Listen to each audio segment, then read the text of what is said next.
How do epilepsy medicines work? With Nix and Nellie. This is Nix. And this is Nellie. Nix and Nellie are neurons, and they love to communicate with each other and other neurons in their network using electrical messages. It's really just like you or I might like to talk to our friends using words.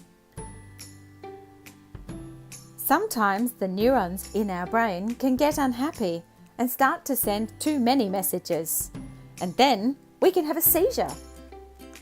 If we're having lots of seizures, our doctor might say that we need to take some medicines to help our neurons stay happy. But how do these medicines work? In any communication, there are three parts: a message sender, a message receiver, and a space or a gap between them that the message has to travel through. Medicines that help to stop seizures can affect any or all of these parts. Some medicines might stop the message sender from chattering, unless the message is very important. Other medicines act a bit like blocking your ears, and they stop the receiver from receiving messages. And some medicines can change the space that the message has to travel through. When neurons are communicating, the message has to travel across a very small gap between them, called a synapse. Sometimes medicines will help important messages stay in the synapse for longer, so that they are sure to be received.